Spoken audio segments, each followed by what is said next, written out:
Casey Concepcion, nagtampo ng bonggang-bongga dahil hindi tinupad ni Piolo Pascual ang kanilang pangako na pagsasama. Hala, uy, syempre sino ba naman ang babaeng hindi malulungkot kapag pinangakuhan na nga tapos hindi naman tinupad, no? Gaya ng mga pangako ni Piolo Pascual para kay Casey Concepcion na tila nawawala na ng saysay ang lahat, na tila wala ng magandang kaganapan ngayon sa pagmamahalang Papa P at Christina. Opo, at sadyang nahihirapan nga naman ang taong bayan. Siyempre, lahat ay magiging makabuluhan lalo na ngayon at patuloy pa rin na ipinaglalaban, no, ang katotohanan sa kanilang relasyon. Hindi nga natin alam kung ano nga ba ang magiging kahinatnan sa kanilang relasyon. Hindi nga natin alam kung may posibilidad ba nga matupad ang kanilang pangarap sa isa't isa. Siyempre, aminado naman si Casey Concepcion na talagang hindi pa rin, no, mabigyan katuparan ang lahat. Hindi pa rin magkaroon ng magandang kulay ang pagmamahala ni Papa P at Christina. Abay, napakahirap naman nun. Siyempre, lahat ay ibigay, no, ni Christina dahil gusto nga niya naman na magtagumpay siya sa kanyang pangarap, no? Magiging happy kaya si Papa P at Christina habang buhay?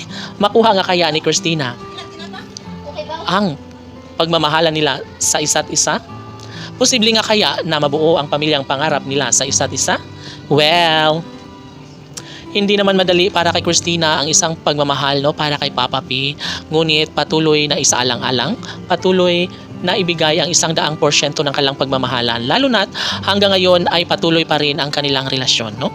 Of course, maibahagi rin sa taong bayan na sa mga pagkakataong ito ay posible nga naman na mawawala lamang ang isang pagmamahal na talagang hindi kayang patunayan, no, ni Piolo Pascual at Casey Concepcion.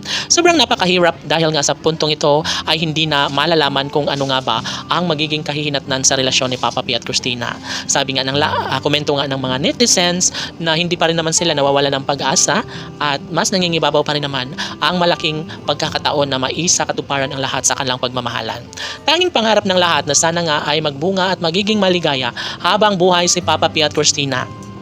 At wala nang ibang, no, makakapigil pa sa kanilang pagmamahalan. Kung nais ni Christina na lumigaya sa habang buhay sa piling ni Papa P, ay dapat nilang patunayan.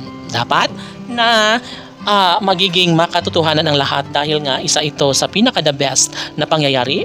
Kung mismong si Christina man at Papa P ang magkakatuluyan ay talaga nga namang wala na silang ibang mahihiling pa.